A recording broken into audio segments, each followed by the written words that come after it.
Hey, I bet you didn't know that trees used to grow in the middle of Egypt's barren, sun-roasted Sinai desert. It's true. If you can't picture it, I don't blame you. But archaeologists have recently stumbled upon a tree-lined boulevard. Yep, an actual green avenue leading to a massive ancient fortress. No, this isn't some mirage or an overactive imagination, although I do have one. But it's turning our ideas of ancient Egyptian desert life upside down. Let's rewind a bit. The site in question is called Tel Abu Saifi, located in the northern part of the Sinai Peninsula. For a long time, it was known as a dusty archaeological footnote, the home of ruins from the Ptolemaic and Roman periods. You know, the era after Alexander the Great swaggered through Egypt and the Roman Empire called dibs. But recently, Egypt's Ministry of Tourism and Antiquities decided to give it a fresh dig. And what they found out turned to be more than just a forgotten outpost. We're talking about a full-on military fortress with defensive trenches, paved roads, lime kilns, barracks for soldiers, and even room for their families. A whole bunch of living quarters right in the middle of a desert doesn't feel very homey until you remember our star, the unexpected Green Avenue.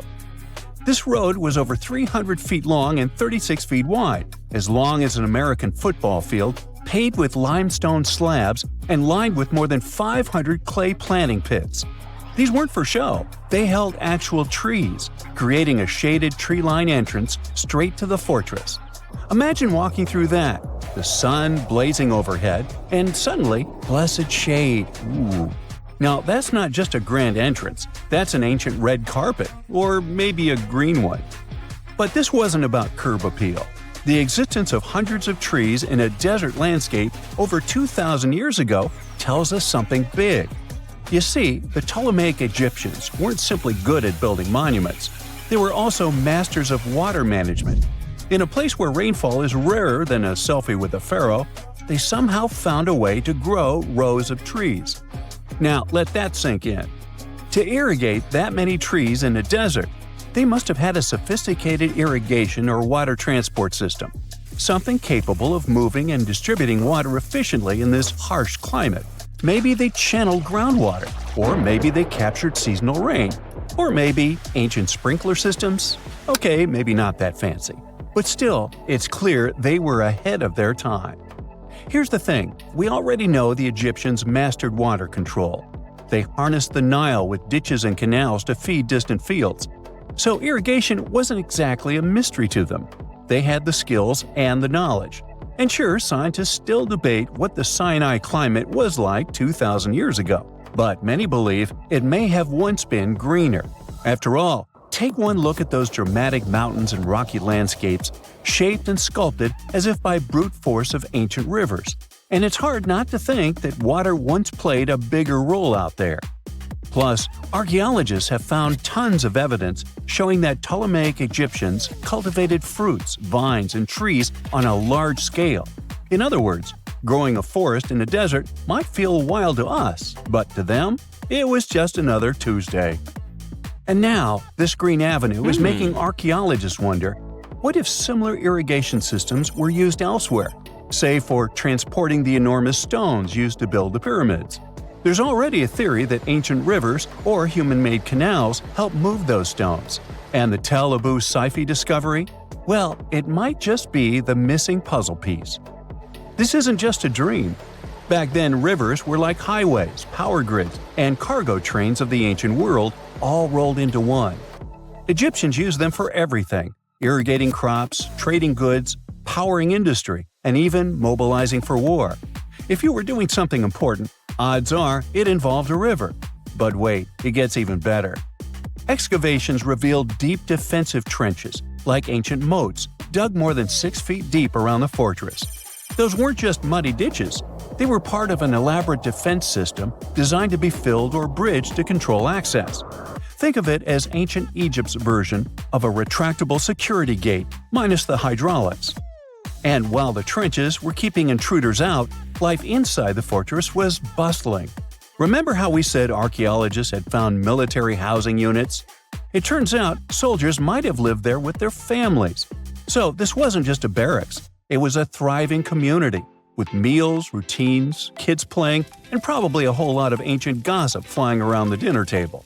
In addition to all the military stuff, researchers found 4 massive lime kilns used to produce quicklime, an essential ingredient for making construction mortar. These kilns are a big deal because they suggest that during the later Roman period, Tel Abu Saifi turned into an industrial hub. It was like the Home Depot of ancient Egypt, churning out materials to build and repair buildings. But here's where the plot thickens. Underneath all of this, beneath the roads, the trenches, the kilns, archaeologists found the corners of an even older structure, a mystery building. Could it be the remains of a third, much older fortress? Or an ancient cemetery or lost city? Nobody knows yet, but one thing's clear: this story isn't over. Honestly, this might be the coolest archaeological cliffhanger of the decade. So, what does this all mean? Well, for starters, it challenges everything we assumed about desert life in ancient Egypt. For the longest time, deserts were thought of as natural barriers, dry, deadly, and empty. But this find suggests that the desert might have once been green and full of life, not because the climate was dramatically different, but because the Egyptians were incredibly good at bending the environment to their will. They didn't just survive in the desert, they transformed it. It also adds fuel to the fire in the age-old debate about ancient Egyptian tech. If they could build a fortress with tree-lined roads, moats, irrigation, and industry in the middle of the Sinai, is it really such a stretch to imagine they could engineer water channels to move pyramid stones? Forget the Ancient Aliens TV show. Sure, it's entertaining, I'll give you that, but it makes us forget something crucial. Those people were brilliant. A lot of what we call modern technology is recycled ancient ingenuity. And who knows how much knowledge we've lost over time. Meanwhile, the dig continues. Scientists are now mapping the entire Tel Abu Saifi site, trying to piece together how all the structures connect. Some want to analyze soil samples to find traces of old tree roots and maybe even figure out what kinds of trees once grew there. Imagine if they were date palms. We might be looking at the world's oldest snack lane. You already know that the implications of the discoveries don't stop with history books, right? This kind of discovery has modern relevance too. Our world is going through a lot of change, with crazy weather and huge heat waves. So maybe we should be asking, what can we learn from ancient civilizations that once made the desert bloom?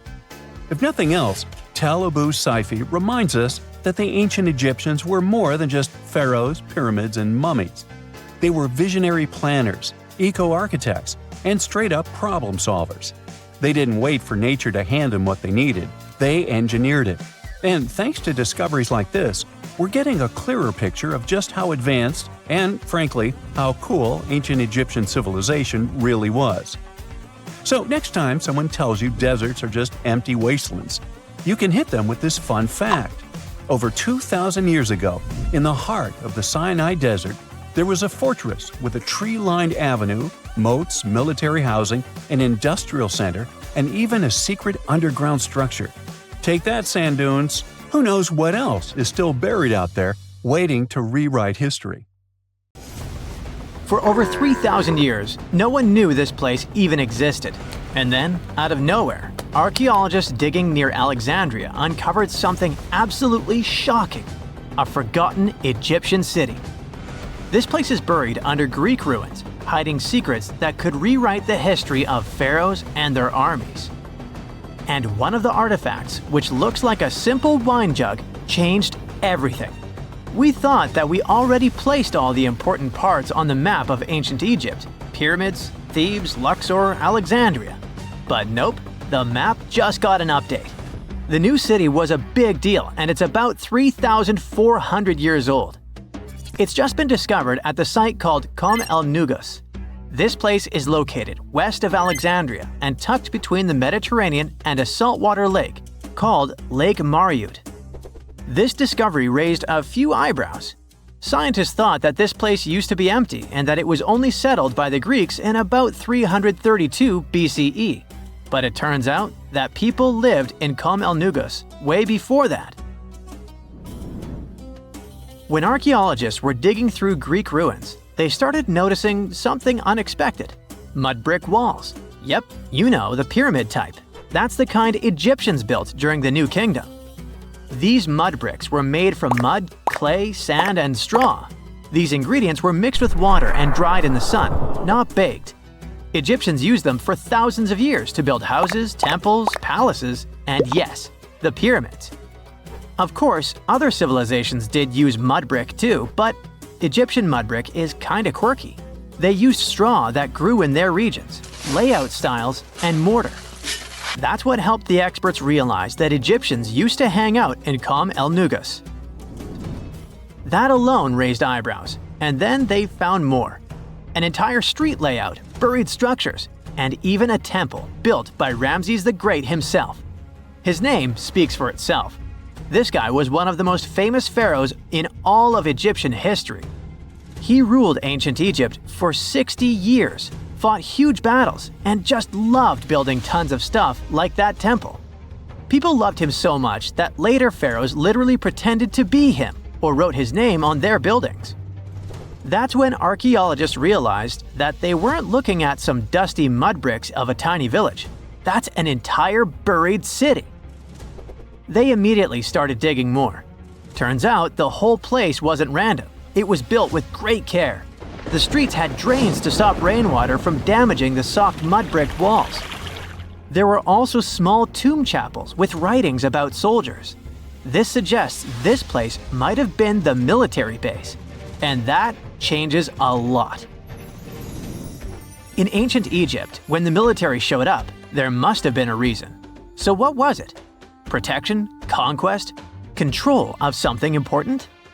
In the case of this city, it was probably about wine, water, and trade on the edge of the desert. What's even crazier is that we still don't know just how big it was. The team has only uncovered part of it so far. There could be fortifications, warehouses, administrative buildings, or even more religious or royal structures waiting underground. We also don't know what this town was called in ancient times. That name is still buried. But it might be uncovered someday, maybe inside a wall, maybe on a scroll, maybe on another broken jug. One of those already turned out to be a mind-blower. A chunk of a ceramic jar, called an amphora, had a royal seal pressed into it, and that seal bore the name Meredaton. Princess Meredaton wasn't just anyone. She was the eldest daughter of Queen Nefertiti and the older sister of King Tutankhamun. Yes, that's right. Both Nefertiti and King Tut were involved here. All that was about a century before Ramses the Great built one of his temples here. Looks like the city was founded back in the days of another pharaoh, the pharaoh Akhenaten, husband of Queen Nefertiti, father of Princess Meredaton, and future king Tutankhamun. That guy, Akhenaten, was a bit of a wild card. He was the type who really gets weird about one of his interests. He tried to completely change Egypt's religion, forcing everyone to worship the sun disk called Aten instead of the usual deities. He basically told all Egypt that all their mythology was wrong, and from now on, there will be no more Osiris, no more Thoth or Set. Just raw sunlight only, people. That's known in history as the Amarna period. And he went all in, changed his name, built an entirely new capital city called Amarna in the middle of the desert, redesigned temples, rewrote hymns, and even banned traditional religious imagery. Even the art got wild at the time. People started getting elongated heads, belly rolls, and all that humanity and vulnerability carved into stone. It was deliberately weird. He wanted to show the family not as perfect gods, but as human vessels of divine light. Everyone had to awkwardly smile and play along because he was the pharaoh after all. The wackiest part is that after his rule, his son, Tutankhamun, reversed all the sun disk-related stuff. He literally changed his name from Tutankhaten, which means living image of the Aten, the sun disk, to Tutankhamun, which means living image of Amun, one of the great older deities. King Tut brought back the old deities, reopened the temples, and erased as much of Akhenaten's legacy as possible. Looks like his family didn't really like the sun cult after all. Meanwhile, This discovered wine jug shows that the city was probably active, thriving with life during Akhenaten's times. That's huge! Up until now, there was no clear evidence that his radical ideas and projects extended all the way to the north. The jug also shows that vineyards and wine production reached all the way to the north in ancient Egypt. Wine really was a huge deal, worthy of placing a military base here. Princess Meritaton most likely used this jug. Just like with her brother, she was born into the sun and named after it. Her name, also spelled Meritaten, meant beloved of the Aten. As the eldest daughter of Pharaoh and his queen, born right into the middle of radical religious changes, she was raised to perform the future queen's duties. From her earliest years, she walked in temples alongside her mother Nefertiti, shaking the sistrum in solemn rituals. She was there when Akhenaten established his capital city, Amarna. He clearly loved his family. Meritaton's face was etched into its stone walls more than anyone else. In every temple, in every sacred scene, her figure appears, revered. Things get foggy in history after her father passed away. The throne wobbled. King Tut was very young, only 9 years old when he had to take new duties. Meritaton seemed to have been a brief step between her father and her younger brother. She married someone called Smenkhkare. History isn't even sure who that mysterious man was. Could have been a puppet, a phantom king in a crumbling dynasty. May have even been her brother. Whatever the truth was, these two took power and ruled together for a while. Meritaton got the title of the Great Royal Wife, a title of immense power. But Smenkhkare was a very short-lived ruler. He passed away just in about a year. There are some speculations among historians that Meritaton was the actual ruler, the informal female pharaoh, because her brother was too young. Some theories say that she raised Tutankhamun and became a sort of queen regent, mentoring the child who would be used to restore the old order. But all this is unconfirmed. It's very hard for historians to find information about that time because the Amarna period was later condemned. The successors wanted to wipe away Akhenaten's heresy and everything attached to it. This included Meritaten.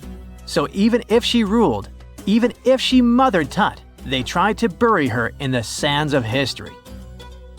In any case, perhaps this new uncovered city will tell us more about the mysteries of the Amarna period, one of the most chaotic periods of ancient Egypt.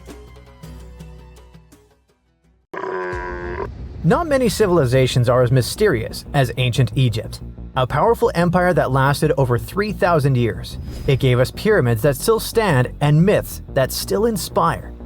It's one of the most explored places on Earth, yet somehow we still find exciting stuff. In Abydos, archaeologists just uncovered a 3,600-year-old royal tomb. It's huge! It has golden hieroglyphs of deities covering the entrance, but the pharaoh's name? It's not there. It's missing. Who was this ruler, and what new chapter could this open in Egypt's story? If there's one place in Egypt where the line between life and demise feels thinner, it's Abydos. To the ancient Egyptians, this was sacred ground. They believed it was the burial place of Osiris, the god who literally passed away, had his remains separated, and came back to life to rule the underworld. Because of that, Abydos became Egypt's spiritual gathering place. Pharaohs built amazing temples here, like the Temple of Seti, famous for its King's List, a wall that has the names of 76 pharaohs carved in it. Pilgrims came from across Egypt, leaving offerings and participating in Osiris festivals, where his demise and rebirth were ritually reenacted. It wasn't just symbolic worship, it was Egypt's version of Comic-Con. But instead of cosplaying superheroes, people reenacted gods coming back to life. Obviously, pharaohs competed to be buried as close to Osiris as possible. Abydos became part cemetery, part holy city, part afterlife insurance policy. Fast forward thousands of years, and we still uncover remarkable stuff around Abydos. That's the case with the recently discovered tomb. In early 2025, a joint team of researchers from the US and Egypt decided to dig beneath a rocky rise ominously called Anubis Mountain. You remember Anubis? the jackal-headed deity who guarded cemeteries. The uncovered royal burial was hidden 23 feet below the surface. Sadly, even though it eluded archaeologists for so long, robbers had already taken away with treasures ages ago. They could definitely tell this was a tomb of someone super important. Similar to how you can walk around a mansion with no furniture but still deduce that someone rich must have lived there. The chamber had mud brick vaults rising over 16 feet. That's taller than a female giraffe standing upright. For something built 36 centuries ago, it still felt enormous. However, when you remember that Egyptians were masters of architecture, nothing seems surprising. So no treasures, no golden mask, and sadly, no name. The cartouche that should have spelled the king's identity was unreadable. Egyptian tombs usually bragged about who was inside. In ancient Egypt, a cartouche was basically a big oval name tag for kings wrapped in hieroglyphs. Think of them as VIP passes that worked in both this life and the next. Without it, your soul couldn't check into the afterlife hotel. That's because to the Egyptians, your name, your ren, wasn't just so your teacher could distinguish you from kids with the same haircut. It was a core part of who you were. As long as your ren survived, so did you. To have your name forgotten was considered a fate worse than passing away. A soul cannot journey without a name. That's why you'd see cartouches all over the place, on temples, obelisks, jewelry, statues, and tomb walls. It wasn't there just for the marketing. It kept the pharaoh's presence front and center everywhere you looked. Imagine building a massive tomb only for 3,600 years later to walk in and go, who is this guy again? Not cool at all. That's why it's fair to imagine our nameless pharaoh haunting the robbers for all eternity. So yeah, cartouche was considered very significant. One of the most famous and mind-blowing examples comes from the tomb of Thutmose III. His burial chamber and sarcophagus were literally shaped like a cartouche. In other words, the entire room was a living architectural symbol of his name. Thankfully, in the recently discovered tomb, not everything was erased. Painted in golden hues at the entrance were two familiar guardians, deities Isis and Nephthys. Isis was the magician who stitched Osiris back together and breathed life into him. Nephthys, her sister, was the eternal mourner and protector of the mummy. Together, they promised that whoever rested here would not face the afterlife alone, and it's one additional proof of the importance of the mysterious pharaoh. So, who could this be? To answer that, we need to go down history lane. This tomb dates back to Egypt's messy chapter called the Second Intermediate Period. Instead of one ruler in charge, the country had many rival kingdoms, each with its own little power base, like a real-life Egyptian version of Game of Thrones. And right in the middle of that chaos was Abydos. For a while, it was home to its own line of kings, the so-called Abydos dynasty. Those weren't the pyramid builders everyone knows, and that's why they're so mysterious. They left behind almost nothing. No great monuments, no sprawling cities, just fragments of names on broken blocks. For centuries, many scholars even doubted they existed at all. That sorta changed in 2014, when archaeologists uncovered the tomb of Senebkay, one of those shadowy kings. Now, everything we know about Senebkay points to him having quite a story to tell. His bones revealed 18 deep wounds, the kind you get in battle. He had blows to his skull, back, and hands, and likely lost his life fighting, making him one of the few pharaohs we know who sadly fell in combat. His tomb was modest, with reused artifacts from earlier kings, but it delivered one priceless thing: proof. Until Senebkay, the Abydos dynasty was just a theory. With him, it became real. And that's why the new discovery could be a big deal. The newly uncovered royal tomb at Abydos shares the same layout and style as Senebkay's. It has limestone chambers, mud brick vaults, and protective deities, although it's much bigger. Which again raises the possibility that we're looking at an even earlier, more powerful ruler of Abydos. Whoever he was, He wanted to be remembered alongside the greats. Which is ironic, because it seems that history tried erasing him. Perhaps additional findings alongside his tomb could tell us more. Yes, there's more, and it's actually pretty cool. Not far from Abydos, in the village of Banawit, archaeologists uncovered a Roman-era pottery workshop. Yeah, you heard that right, a pottery factory close to a pharaoh's burial ground. The site had huge clay kilns, storage rooms, and even broken shards called ostraca. They were basically ancient sticky notes. Except instead of shopping lists, those had receipts scratched onto them in Greek and Demotic Egyptian. Little records of everyday transactions, the kind of thing you'd never expect to find near a lost dynasty king. Honestly, the potters missed a chance. Forget boring receipts, they should have been selling Osiris's mugs and Anubis figurines to pilgrims and tourists. But that's not all. It seems that centuries later, during the medieval period, the same ground became a cemetery. Archaeologists found mud brick graves with skeletal remains. This could mean that Abydos kept its aura of significance for hundreds of years after the age of pharaohs. So why this hill again and again? Is this place really a getaway to the afterlife? It is, after all, the very place where Osiris is said to rest. That belief lingered like a shadow for thousands of years, strong enough to pull in pharaohs and later medieval families. Different rituals, same sacred ground.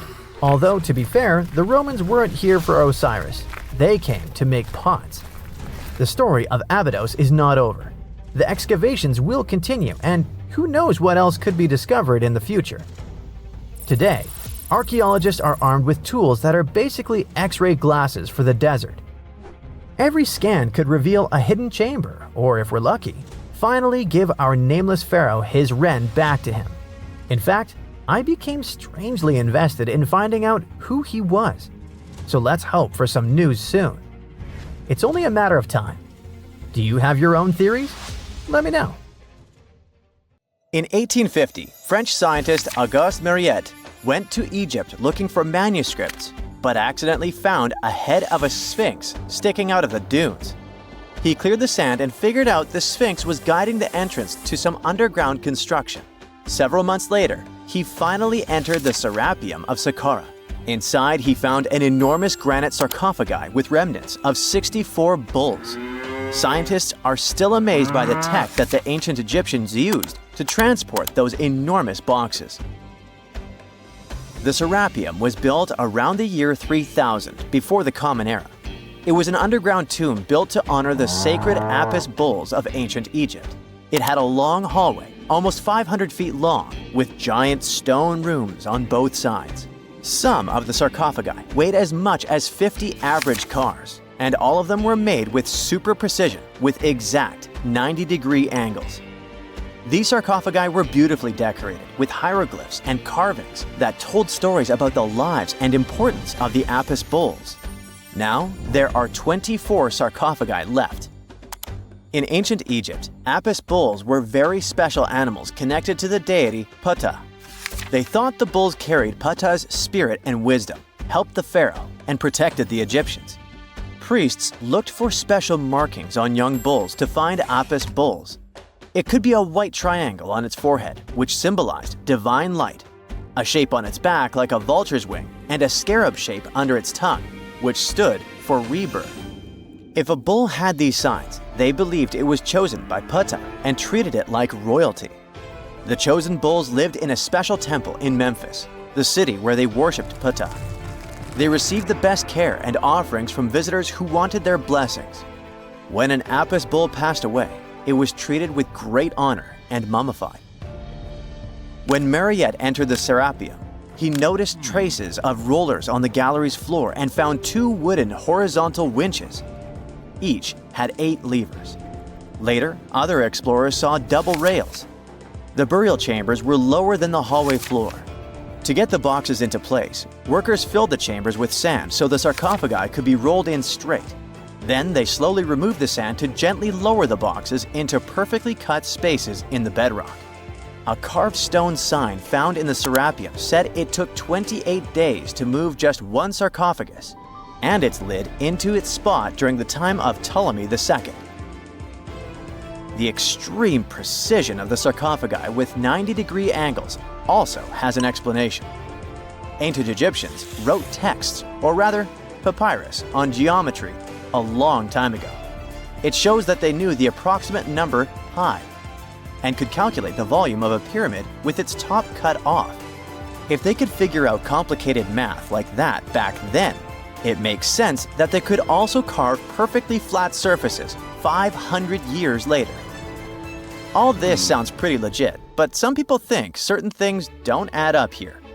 The size of boxes is way larger than the size of bulls, yet they buried pharaohs in tiny coffins that barely fit their bodies. The sarcophagi are made out of granite with crazy precision, and they could have just used limestone, which would have made things way easier. The transportation of the boxes seems pretty simple, but only in theory. If one person could pull about 440 pounds, then at least 250 people would be needed to pull just one box. The tunnels in the Serapeum are really narrow, only about 2 feet wider than the boxes themselves. There's no way hundreds of people could have squeezed into those tight spaces to pull the boxes. And even if they did, how would they turn the box in the cramped corridor, lower it into its niche, and place it perfectly in the middle? Somehow, they did this 24 times, and every box is centered perfectly. Plus, the chambers were dusty, and there were no signs of soot from lamps. This means they must have worked in almost complete darkness. The real use of the boxes could also be different. A long time ago, even before the Egyptian pharaohs ruled, the local people already knew how to use fermentation. It happens when tiny organisms called yeast eat certain ingredients like starch and turn them into gas and ethanol. So someone in ancient Egypt probably put food like barley, bread, and even meat inside a giant stone box, then closed it tight with a heavy lid. These stone boxes, carved from granite, were so precisely made that they were almost completely sealed, so nothing could escape from it. As the yeast inside the box started working, it created more and more CO2 gas. It built up pressure inside the box. The granite boxes were incredibly strong. They could handle more pressure than a car tire can hold. When granite was squeezed under such pressure, its crystals produced a tiny electric charge. This effect was possible because granite contains quartz, a material that reacts to pressure this way. The process also needed meat or animal parts, possibly to help the yeast grow better.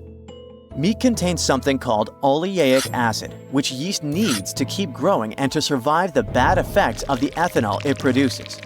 As the pressure inside the box kept growing, the combination of gases and electricity made these boxes not just ancient fridges, but powerful energy systems. Over time, the pressure inside got so strong that it could push the lid open and the gas would escape with a pop. But when people rediscovered the Serapeum in 1850, they found old drawings that showed piles of stones stacked on top of some of the box lids. So, someone long ago probably tried to make the lids even heavier by adding extra weight to make it harder for the gas pressure to push them open. This extra weight also meant the quartz crystals in the granite could keep creating more electricity under all that pressure. If someone opened one of these stone boxes thousands of years later, they would only find bones from bulls that were placed in the box. And that's exactly what Mariette discovered in the 1850s. They opened the Serapeum for visitors soon after the first excavations in the second half of the 19th century. Prince of Wales even had a luncheon with his guests in one of the sarcophagi. Sands and earthquakes made the site inaccessible for a while, but now you can visit it again and try to solve the mystery yourself. With new tech, we could have answers to many other historical mysteries soon. A team of scientists at Chicago's Field Museum of Natural History recently used a special CT scanner to learn more about ancient Egyptian mummies without unwrapping them. They gently rolled 26 mummies on custom carts out to the parking lot, where the scanner was waiting. It took thousands of detailed X-ray pictures of each mummy and their coffins. When all the pictures were put together, they created 3D images that showed what was inside, the skeletons, and some artifacts. The scientists hope these images will help them understand ancient Egyptian burial practices from over 3,000 years ago. Even though the scanning process only took 4 days, it might take 3 years to study all the data. But scientists were able to learn some personal details about the mummies. One of the most popular mummified individuals at the museum, Lady Chineta, was a woman who lived in ancient Egypt about 3,000 years ago. It looks like she passed away in her late 30s or early 40s. To make sure her body looked complete for the afterlife, embalmers put stuffing in her neck to keep it from collapsing.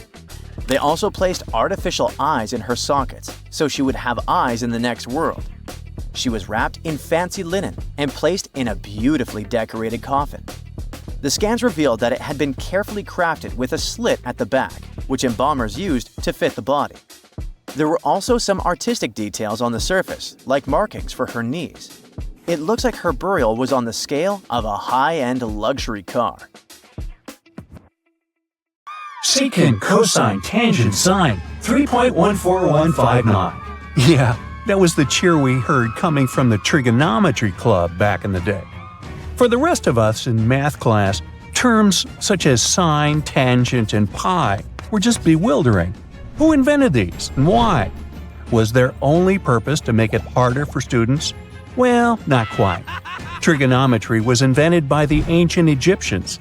They needed this knowledge to construct pyramids, and they did a pretty good job too. The Great Pyramid in Giza still stands today, some 4,500 years after it was built. No recalls either. So let's get out of that classroom and on a journey through time to reveal the secrets behind the ancient Egyptians' precision. Here you are, standing on the Great Pyramid's construction site, some 9 miles from Cairo. Well, the city still isn't there, as you're surrounded only by the desert and teams of construction workers. They're transporting large stone blocks weighing 2.5 tons each. They're inside a wooden sled that sits on large rollers. A crew of 8 men rolls these blocks along the ground. You immediately think of the rollers on a supermarket cash register. The principle is exactly the same, but the scale is greater, much greater. Scientists estimate that the Egyptians used 2.3 million such blocks in the Great Pyramid alone. And the block in front of you is one of the lighter ones. The heaviest of them weighed up to 15 tons. But where did all these blocks come from? Most of them originated from quarries around Giza. It's not that impressive, you think, but wait until you hear how ancient engineers transported the granite used in construction over 500 miles to the pyramid. There were no railways or highways back then, but the mighty Nile was always there. Researchers even believe that the Egyptians dug a canal to connect the Nile directly to the pyramid's construction site. All they had to do then was to wait for the flood season to begin, and voila! The rising water levels floated the heavy stone blocks for them. But how did they lift the enormous stones on dry land to stack them up to the top? Did they use oversized cranes? Well, ancient Egyptians worked around this problem, literally speaking. One of the workers is now pointing to the giant ramp going around the pyramid they're building. This is how a mountain road zigzags its way to the top. If the ramp went directly to the top of the pyramid, then workers couldn't pull the stone blocks along it. It would be too steep. Scientists have calculated that 8% could be the maximum incline. So ancient Egyptians just extended the ramp around the pyramid. Again, these are all theories, as the ramp could have been inside the pyramid, as some researchers suggest. The exact building method is still a mystery, guarded by the Sphinx. That's its real name, right? Wrong. As the Great Sphinx is just the statue's alias. You know, the name writers take when they want to hide their true identity, or a singer's stage name. The Sphinx's real name, translated from Egyptian, means Horus in the horizon. That was the name for the Egyptian deity of the sky. The trail of mystery doesn't end there. As a man walks past you with a bucket of paint, he's going to add a touch of color to the Great Sphinx. Researchers found specks of this red color next to its ear. That was some strong paint, as it survived for thousands of years. You are now standing straight in front of the Sphinx. You look up. It's very tall, right? 66 feet to be precise. Now resist the urge to take a selfie.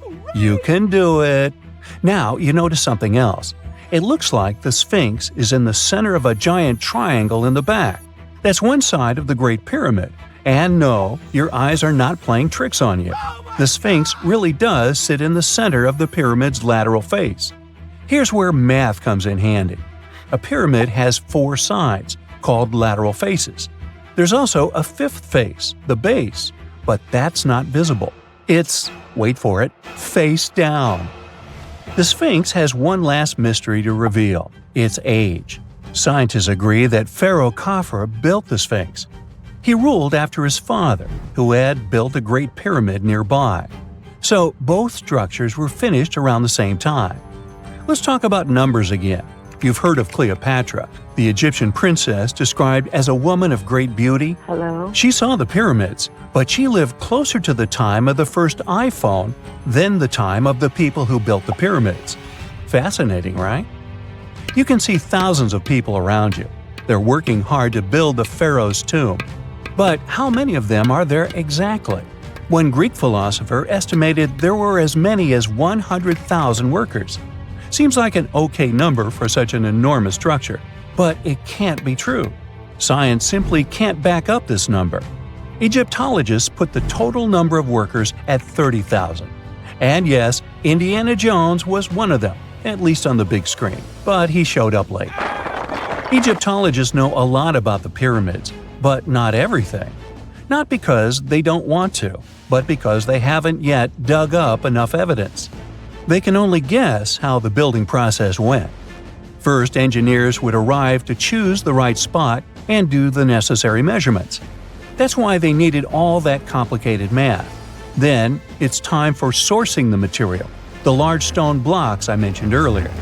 When boats deliver them to the site of the future pyramid, workers can finally do their thing.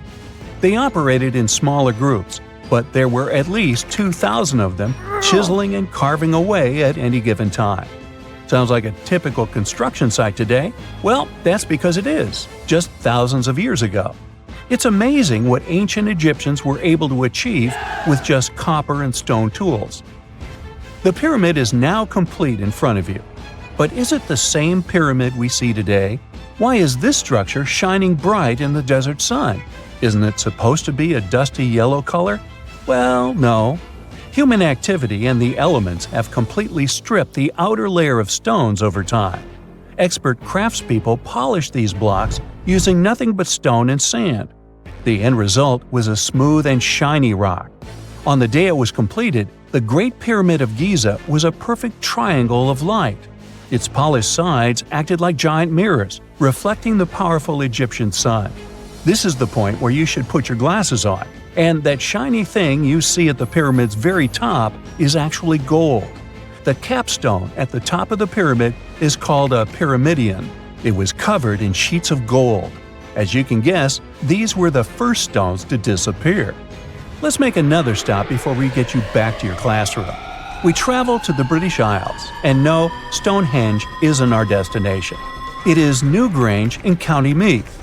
Scientists estimate that the ancient peoples of Ireland built this stone monument around the year 3200 BCE. This makes it older than both Stonehenge and the Great Pyramid in Giza. The function of the circular mound in Newgrange is the same as the one of the Great Pyramid and equally mysterious. The estimated amount of loose stone present in the valley is over 220,000 tons. And it's not just randomly thrown on a pile. The order in which the stones are set makes the structure water-resistant. That would explain how Newgrange had survived for so long. Kinda makes you want to splash out the cash for that waterproof phone case, huh? Well, you're back in your school desk, but today's math lecture is the last thing on your mind. You're thinking about how great the Egyptian pyramids are, and if we have something similar today. It turns out modern engineers are just as impressed with the Great Pyramid as you are. There's a glass pyramid sitting in the main courtyard of the famous Louvre Museum in Paris. The panorama of San Francisco wouldn't be complete without the 48-story Transamerica Pyramid. But Las Vegas went the furthest. There we find the Luxor Hotel. It's so big that it's the third largest pyramid on the planet. And guess what's in front of it? Yup, a replica of the Sphinx. It's 110 feet tall, 2 stories higher than the one in Giza. Yeah, everything's bigger in Vegas. When you hear the word mummy, you might get a chill down your spine. That's because most of us associate this word with those creepy characters we've seen in some scary movies. But in reality, mummies have helped us understand a lot about ancient civilizations, their rulers, and about how people used to deal with losing their loved ones. The people most famous worldwide for their mummies are the ancient Egyptians. They believed that some sort of existence after passing away was possible, if certain conditions were met. That's why they insisted on preserving the human body through the process of mummification and placing the mummy in a furnished tomb, kind of like giving it a fully functioning apartment of its own. Why did they believe in this? Well, because they were deeply connected to their natural environment for the most part. They saw the natural cycles around them, like how the sun rose every day, followed by the moon, or how new life was always sprouting from plants, even after they had wilted away. They also believed that the powerful spirit Osiris, who represented the cycle of passing away and resurrection, played a role in this process. To prepare for the afterlife, the ancient Egyptians followed certain rituals, like mummification, which involved using materials like honey, resins, and incense to preserve the body. There's no other mummy more popular than that of King Tut. He was a young pharaoh who ruled over 3,000 years ago in Egypt. The problem with discovering ancient royal tombs is that most of such burial sites were previously robbed. People knew ancient rulers had been left with many valuable belongings, so those locations became vulnerable to thieves. When King Tut's tomb was opened in 1922, people were excited because it had not been robbed, like many other previously discovered royal tombs. That's how well hidden it was. Inside, his mummy was encapsulated in a total of 3 coffins, including one made of gold. The objects found in his tomb showed us what ancient Egypt was like, and studying his mummy also helped us learn about the culture and practices popular at the time when he passed away. We also learned about his family by looking at his DNA. Scientists were able to discover that he had had a disease called malaria and a problem with his foot that might have made it hard for him to walk. Ramses II was another pharaoh in Egypt who ruled for 68 years, which was quite a lot back in the day. He was known for his expansion campaigns and building projects. Many objects from his time as a ruler still exist today, including a large statue of him. Ramses II was about 6 feet tall and lived to be about 90 years old. After looking at his mummy, scientists concluded that he may have had a medical condition that affected his spine. Now, remember those thieves I mentioned before? They are probably the reason why Ramses II ended up in a plain coffin in a secret collection of royal mummies at Deir al-Bahari, which was rediscovered in 1881. Thankfully, archaeologists were able to identify him because his journeys had been recorded on his wrappings. The process was really tedious too. In fact, in ancient Egypt, the mummification process could take a staggering 70 days to complete. A special person would say a very specific speech while delicately handling the body and drying it out using a type of salt called natron.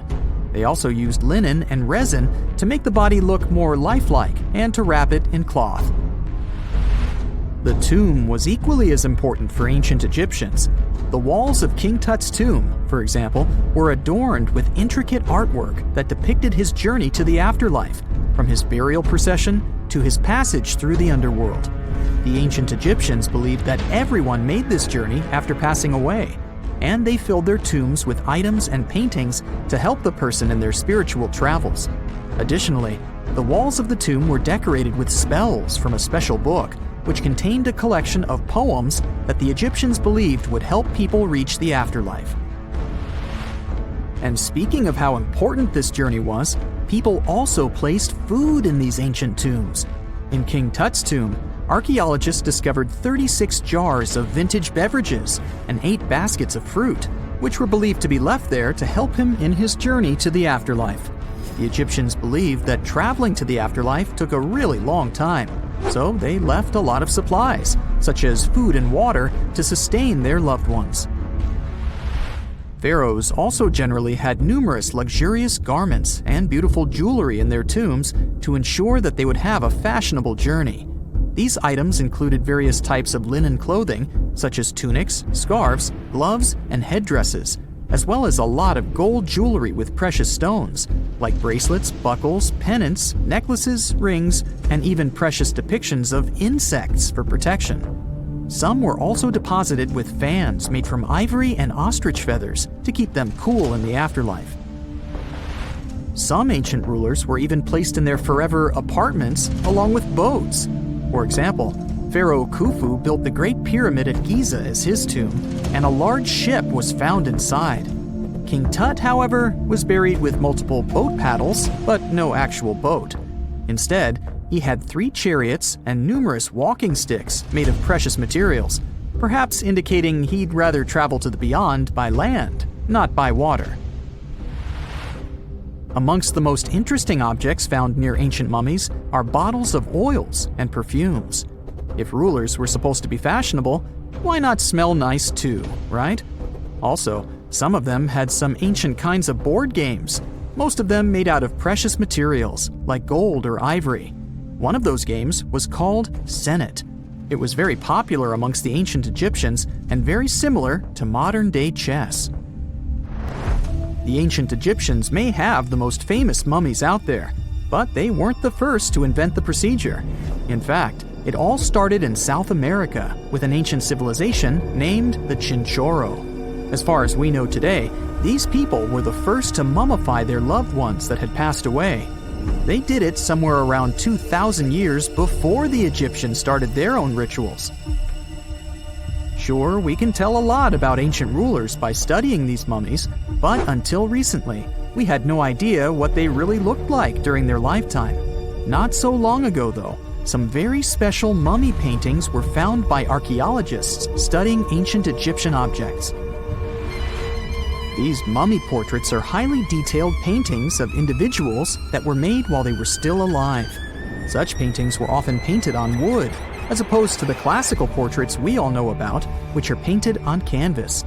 They are known for their realism and beauty, and have even been used by researchers to diagnose diseases by comparing them to the corresponding mummies.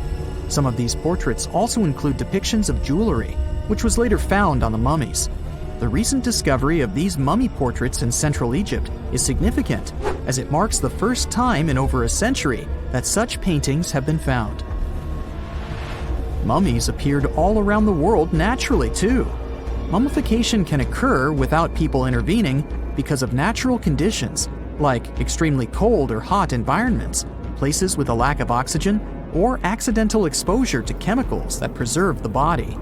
These conditions don't allow bacteria to grow, resulting in the body remaining more or less intact.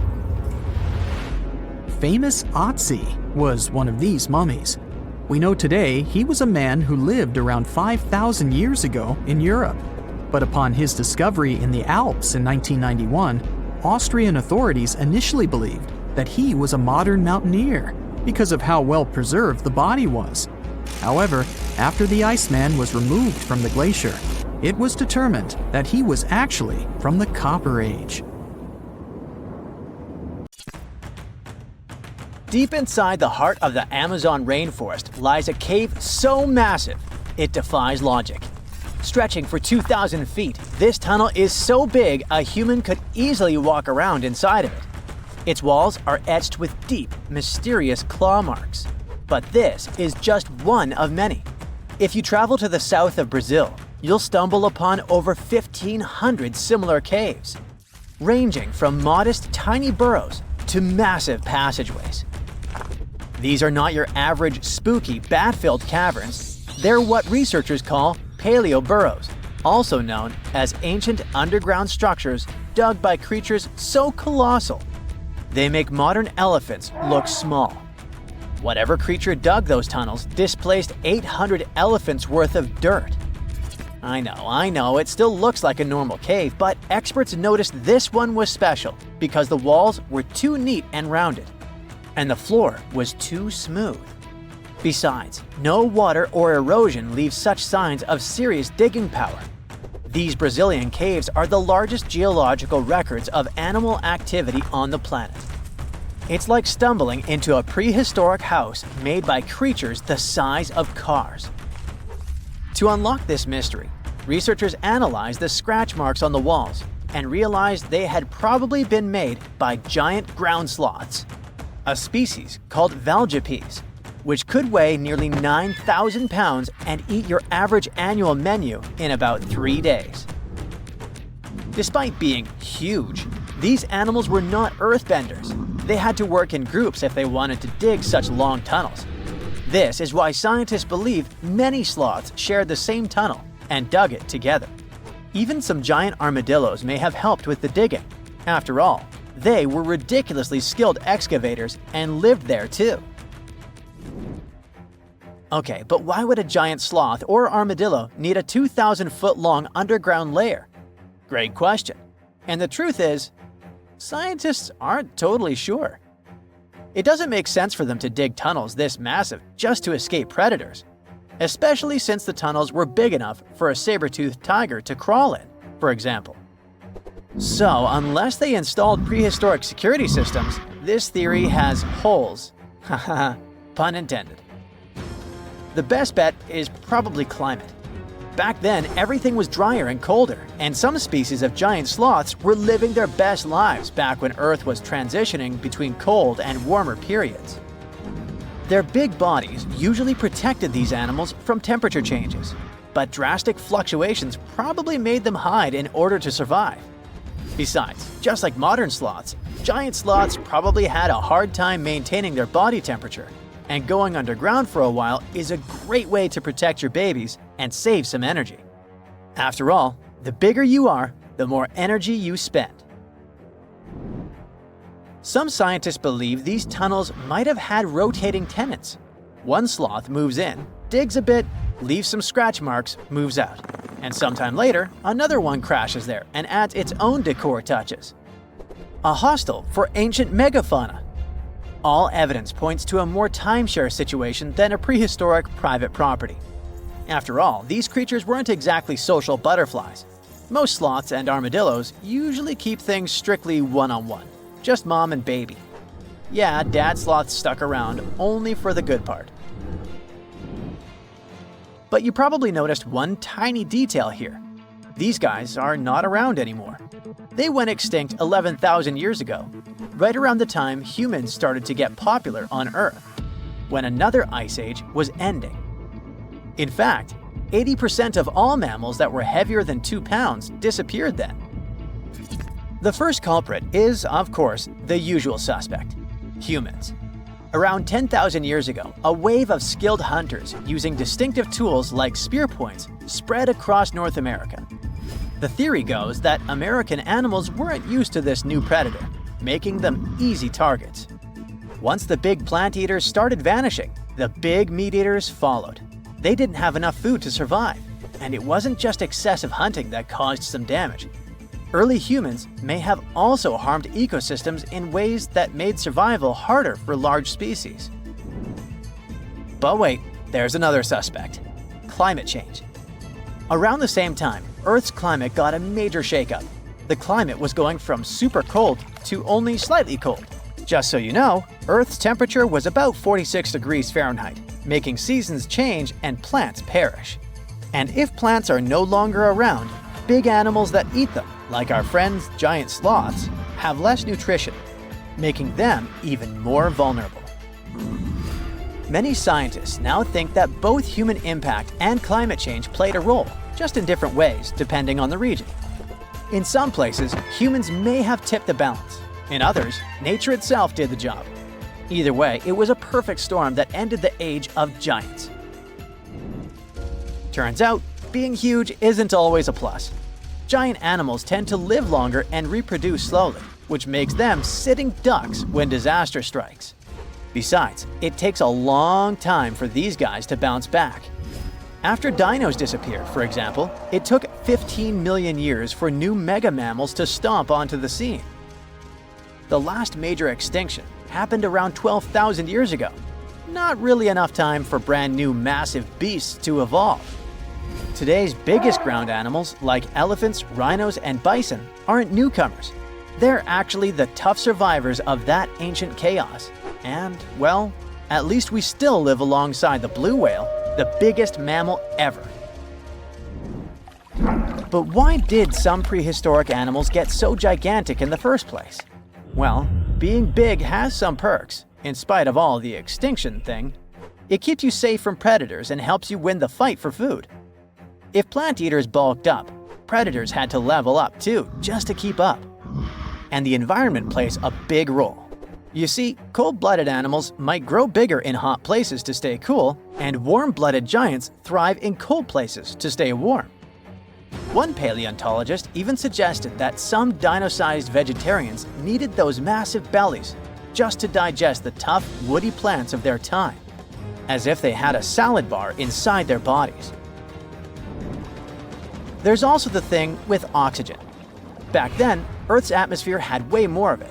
That's a big deal, especially for creatures with less efficient breathing systems like insects. Higher oxygen levels meant their bodies could handle more growth and more activity, kind of like nature's turbo mode. We also have to discuss bones, specifically the lighter ones. Many huge dinosaurs had air sacs built into their skeletons, just like modern birds. This made their bones strong but not ridiculously heavy, meaning they could grow super tall or long without collapsing under their own weight. Those air sacs also helped with cooling down, which is super important when you're basically a walking oven of muscle. On the flip side, modern mammals are limited by gravity and biology. Bigger bodies need stronger hearts, lungs, and blood pressure just to keep functioning, and land doesn't offer much support. This also explains why whales got even bigger than dinosaurs. The ocean acts like a natural support system, which pretty much means that buoyancy helps hold up all that mass. So blue whales can hit a jaw-dropping 330,000 pounds without turning into pancakes. On land, that kind of size would be a serious health hazard. So ancient giants weren't just freaks of nature. They were the result of the right mix of air, food, physics, and environment working together in just the right way. The whole extinction event surely is a bummer for giant sloths that worked as gigantic engineers of nature, but it surely prevented us from sharing the planet with insects the size of crows, like some types of griffin flies or millipedes reaching almost 6 feet in length. Yikes!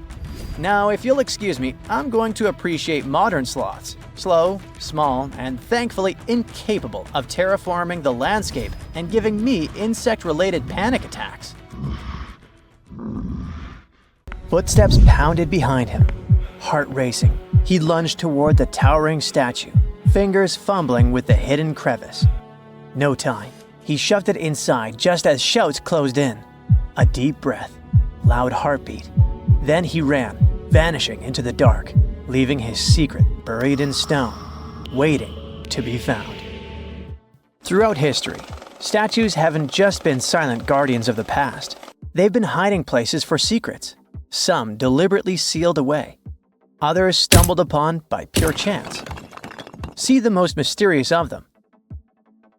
In 2016, as Australian experts prepared a 645-year-old statue for auction, they uncovered a hidden secret, an ancient banknote tucked inside its hollowed head.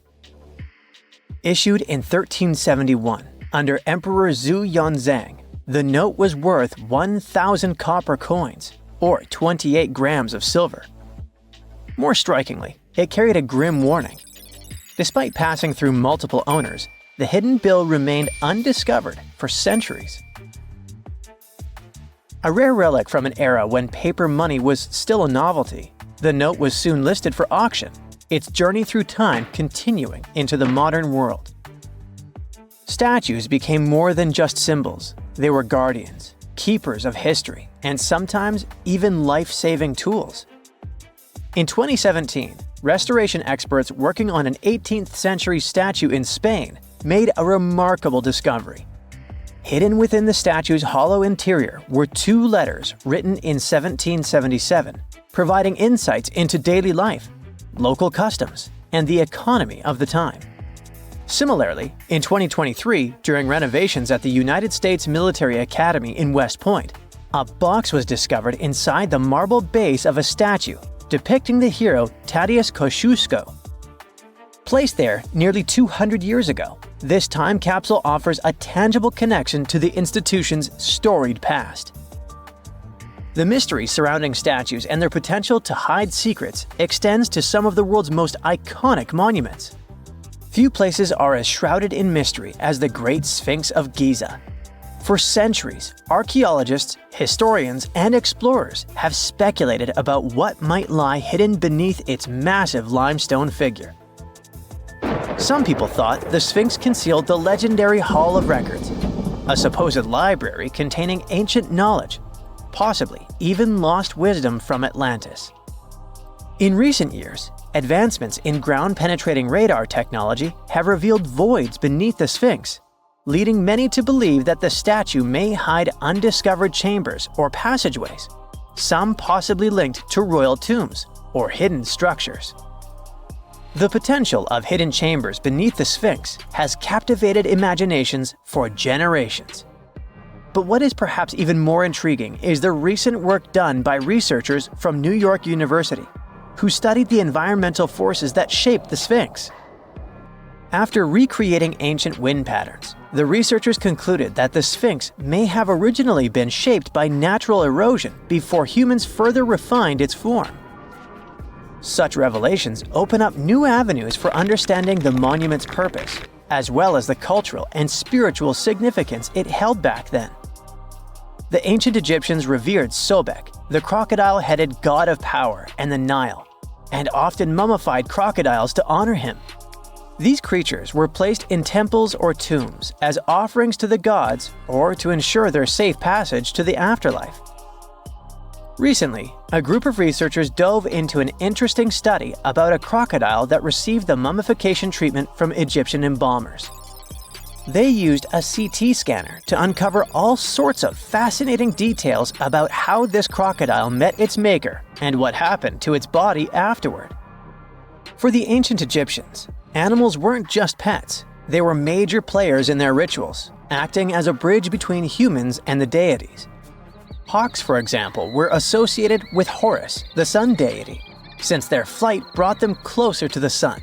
Cats were linked to Bastet, the fierce and protective mother deity. Crocodiles were among the favorite animals for mummification. These reptiles were seen as symbols of Sobek, the lord of the Nile, whose presence announced the annual flooding that brought much-needed water and fertile soil for farming. In the past, studying such artifacts could mean damaging the mummy, but thanks to modern imaging techniques, the researchers were able to examine the crocodile while keeping it intact. X-rays and CT scans revealed that the crocodile's digestive system was packed with small stones called gastroliths, which crocs often ingest to aid digestion and maintain buoyancy. Amid those stones, they even found a metal fish hook and a fish. This suggests that large mummified crocodiles were likely caught in the wild using hooks baited with fish. This almost aligns with what ancient Greek historians wrote about life in Egypt. Almost because the Greeks believed that Egyptians used pigs to lure the crocodiles. So, as you've noticed, researchers and archaeologists use cutting-edge technology and meticulous hands-on work to uncover the secrets of ancient civilizations. The process begins with surveys using ground-penetrating radar and 3D scanning to detect hidden chambers, tunnels, or anomalies beneath the surface. Once a promising site is identified, careful excavation begins. Layers of soil and debris are removed slowly, ensuring that no detail is lost. The exhibition of Rijksmuseum Museum in Amsterdam features a remarkable 15th century Tibetan gilt copper statue of Guhiya Samaja Akshobhaya. This figure, symbolizing the unity of opposing forces and a higher state of enlightenment, was previously unknown to the museum's collection. Recent examinations of this statue have revealed hidden relics and scrolls within its hollow structure, offering profound insights into the religious practices of the time. The exhibition showcases over 75 masterpieces from Asia, including the newly acquired Gohia Samaja Akshobhaya statue, highlighting the intricate craftsmanship and spiritual significance embedded within such artifacts. In the heart of Verona, a secret lay hidden for decades within the bronze statue of Juliet. Sculpted in 1969, she became a symbol of love, touched by countless visitors seeking romance and luck. But beneath her worn surface, Juliet was silently guarding something extraordinary. Over time, tiny cracks formed from years of affectionate caresses. Through them, lovers slipped letters, whispered confessions, desperate pleas, and eternal promises. Some tossed in keys, sealing their love with padlocks and hiding the proof inside her hollow frame. In 2014, restoration experts made a stunning discovery. As they worked to mend the statue, hundreds of love notes and rusted keys spilled out, forgotten vows locked away in the heart of Juliet herself. Statues often act as symbols of power and might. However, in more recent times, statues have also been used to convey messages for future generations. The concept of the time capsule, an object or collection of items placed in a container, sealed, and then buried or hidden for later discovery, has a long history. And in modern times, statues have served as the perfect vessels for these capsules, allowing people to communicate with future generations in a very tangible way.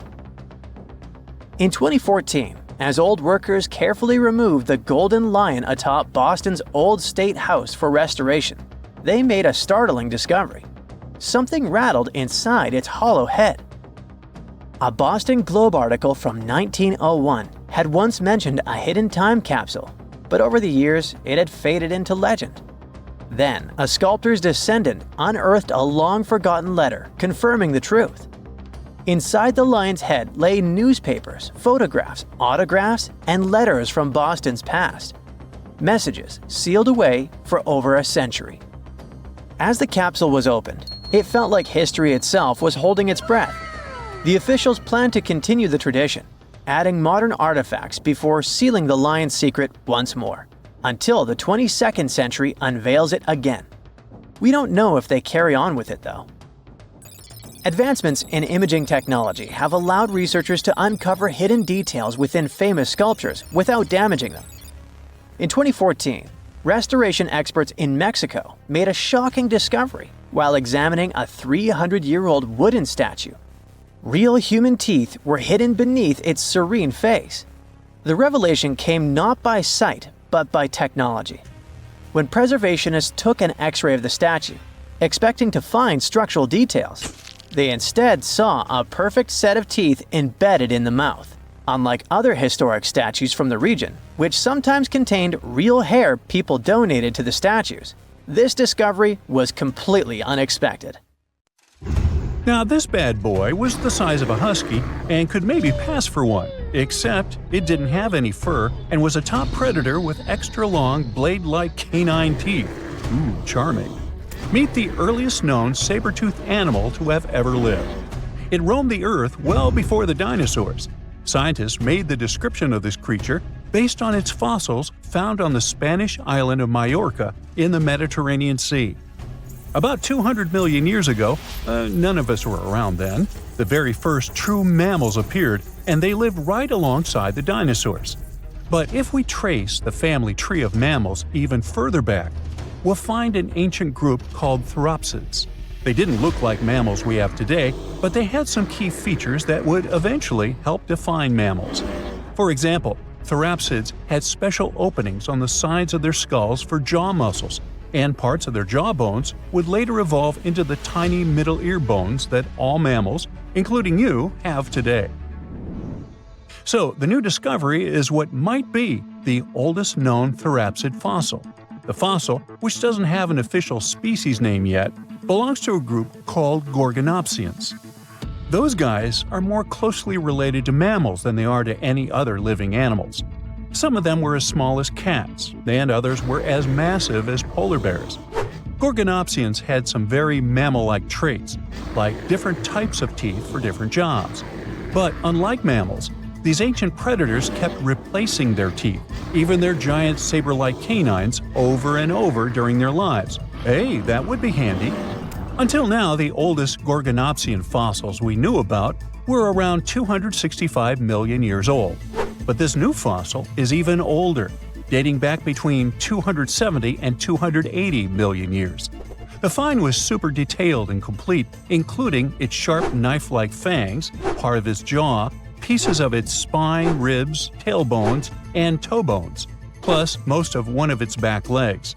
Even though the creature's skull wasn't complete, the scientists think it was about 7 inches long, and the animal itself would have been around the size of a medium-large dog, weighing between 66 and 88 pounds.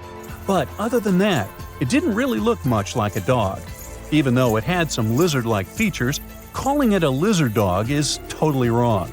Mammals and reptiles do share a super ancient ancestor from about 320 million years ago, but their evolutionary paths split a long time ago. When the newly found creature was alive, the island of Majorca was right in the middle of the gigantic supercontinent Pangaea. Back then, this area went through super wet and super dry seasons. Scientists have always wondered if major moments in mammal history happened in tropical places like this, but we just didn't have the right fossils to prove it. Now, with the discovery of the oldest known Gorgonopsian in Majorca, the missing pieces of the puzzle are coming together. It looks like some huge steps in mammal evolution could have happened in low-latitude environments we haven't explored much yet. The so-called gap in the fossil record might just be because paleontologists weren't looking in the right spots. Our hero of the day wasn't the only cool guy rocking the planet before dinos settled in. Over 500 million years ago, the weirdest predators to have ever existed ruled the oceans.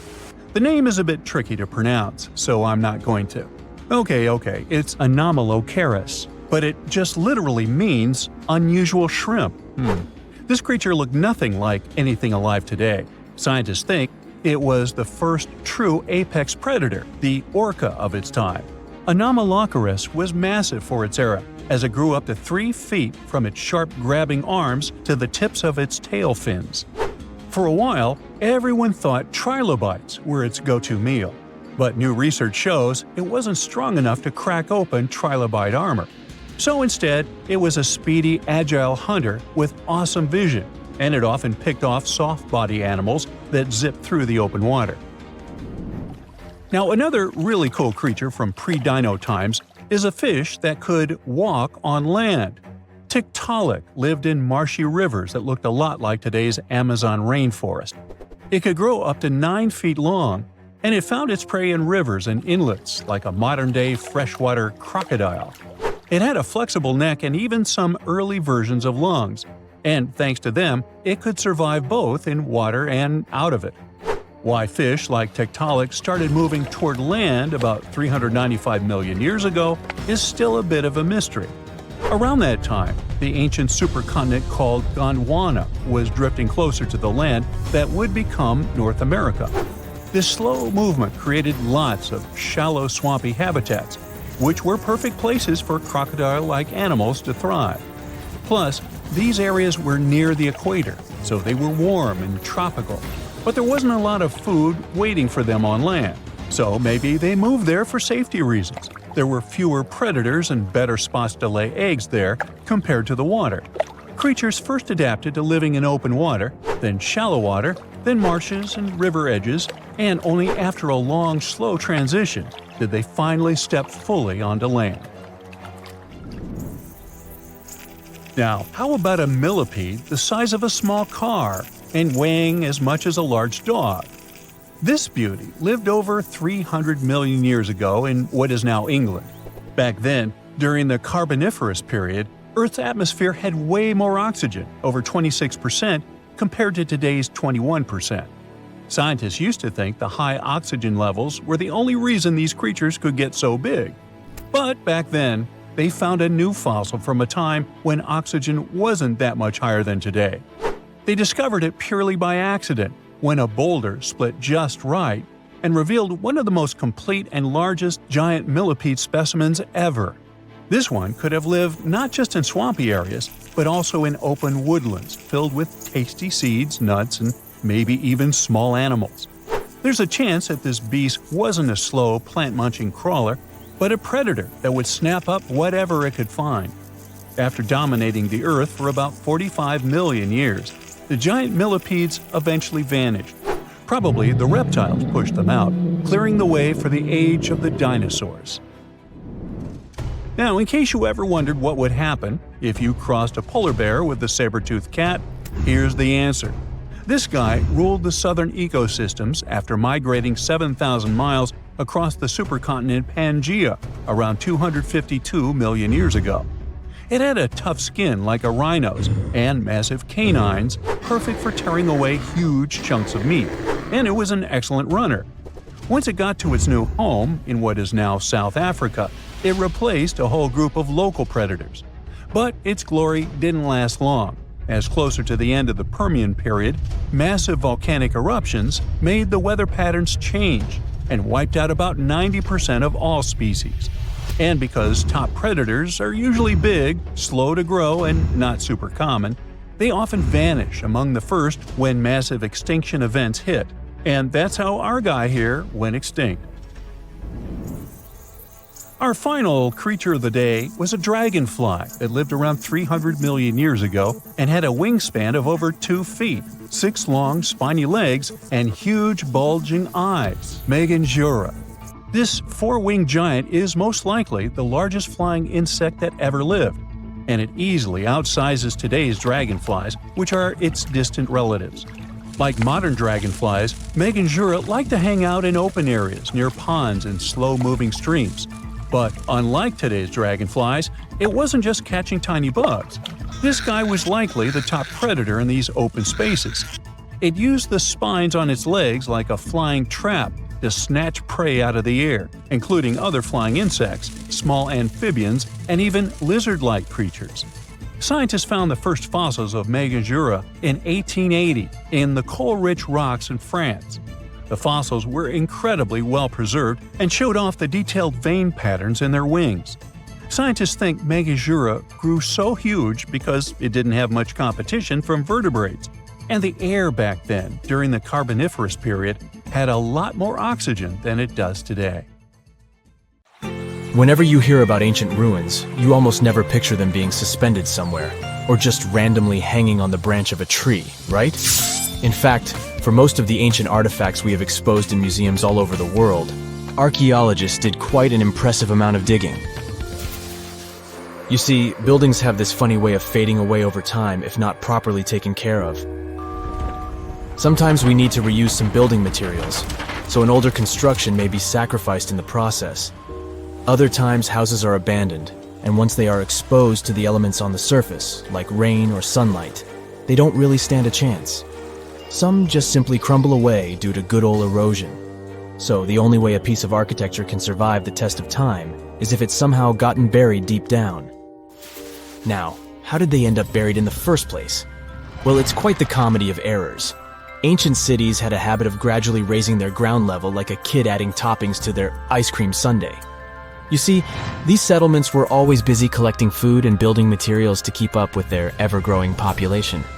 But hey, who has time to deal with waste and rubbish? It wasn't exactly high on their to-do list back in the day. So when it came to building new houses, ancient civilizations found it much easier to save their sweat and tears by piling up the rubble and constructing right on top. But that's not all. Rivers would also occasionally flood and deposit a layer of sediment on the city floors, further encapsulating those ancient constructions.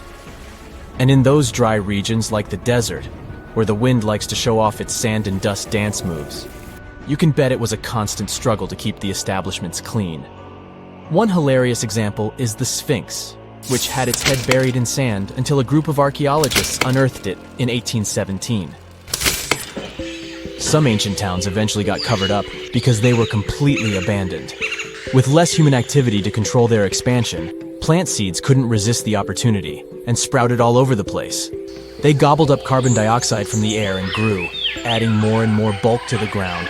Those cheeky roots even decided to stabilize the soil made from decaying plant matter, creating layers upon layers of earthy goodness. It's like the ultimate DIY project Mother Nature embarked on, with plants as her loyal helpers.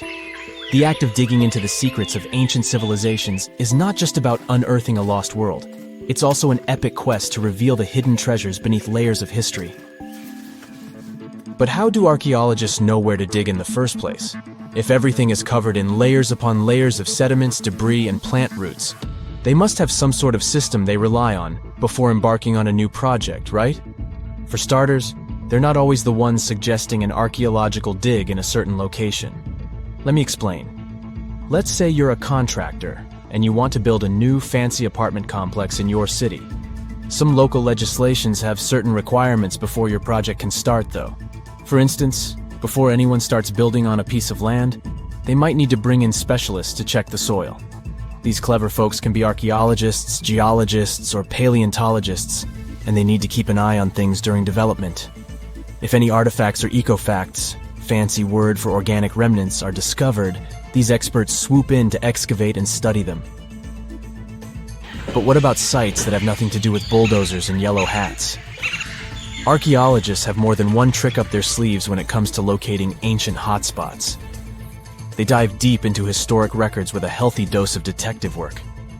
By sniffing out old documents and maps, they can piece together the puzzle of human activity in a specific area. If a site has been visited before, it's even better. Finding records of past excavations or historical accounts can give archaeologists lots of information on where to continue their treasure hunt. Before archaeologists start swinging their shovels, they engage in a bit of a visual scan mission. Armed with a grid system, they'll stroll around the site, keeping their eyes peeled for any artifacts that might be hiding just beneath the Earth's upper layer. From groundstone tools to historic glass and even ancient garbage dumps, yes, they're all so valuable. These keen-eyed explorers can spot signs of human activity faster than most people. If they stumble upon midden soil, fancy term for a garbage dump, they know for sure that humans once called this place home. Archaeologists don't just rely on their trusty shovels, though. They have an arsenal of gadgets to aid in their search for hidden wonders. Geophysical tools are like their secret weapons. Take the resistivity meter, for example. This clever contraption measures the electrical component of the soil and any buried features or artifacts. A buried wall, for instance, will create a different resistivity reading than the surrounding soil. Magnetometers and ground-penetrating radar work in similar ways, showcasing potential hints of ancient treasures in the soil. And who could forget our trusty old friend, the GPS? It helps archaeologists map out precise locations, like a high-tech treasure map, leading them straight to their pot of gold. Care to virtually visit some of the most important archaeological sites in the world? Well, follow me. In the United Kingdom, for instance, you'll find this interesting place called Stonehenge. It's one of many henges scattered around, but this one really takes the cake. Picture this: massive ancient stones standing tall and proud, arranged in a funky outer ring and an inner horseshoe, with some smaller stones thrown in for good measure. And guess what? These amazing stones have been around for over 5,000 years. Talk about a serious case of rock-solid longevity. Now, here's where it gets interesting. According to local folklore, the legendary wizard Merlin whipped out his magic wand and poof! He teleported these massive stones all the way from Ireland. Apparently, some giants had assembled them there, but Merlin decided they would look much better at their new location. Others think it's just the ruined remains of an old Roman spiritual edifice. These amazing structures were built by our Bronze Age ancestors. With their simple tools and limited tech, they managed to create this monumental masterpiece. Impressive, right? Unfortunately, there's still so much we don't know about this area. Stonehenge's initial purpose remains a mystery to this day. Sure, there are lots of theories, but scientists have yet to agree on the subject. However, we do know that it's perfectly aligned to catch the sunrise during the summer and winter solstices. The ancient city of Pompeii is an equally amazing archaeological site. Picture this: Mount Vesuvius, a notorious troublemaker, decided to throw a volcanic tantrum and completely covered this ancient Roman city. It turned it into a time capsule, located outside present-day Naples in Italy. Fast forward to the year 1748, when a bunch of adventurous explorers stumbled upon Pompeii. Lo and behold, they discovered a treasure trove of well-preserved goodies. Streets, houses, food. Probably a bit stale by then. Blingy jewelry, fancy sculptures, colorful frescoes, everyday household items, and even animal and human remains. It was like an epic archaeological party. From the looks of it, Pompeii had it all. Fancy houses and villas, a massive 20,000-seat arena, cute little artisan shops, hangouts like taverns. And let's not forget the saucy spots like those luxurious bathhouses for some intense pampering. There's also the sanctuary of Apollo, where people used to gather for their daily dose of worship. And of course, the bustling heart of the city, the Forum of Pompeii, where all the cool people used to hang out. And guess what? Pompeii is so cool that it made it to UNESCO's World Heritage List back in 1997. That's like the ultimate Hall of Fame for historical awesomeness. It also includes many other famous buildings and sites, like the Taj Mahal in India and the Acropolis of Athens in Greece.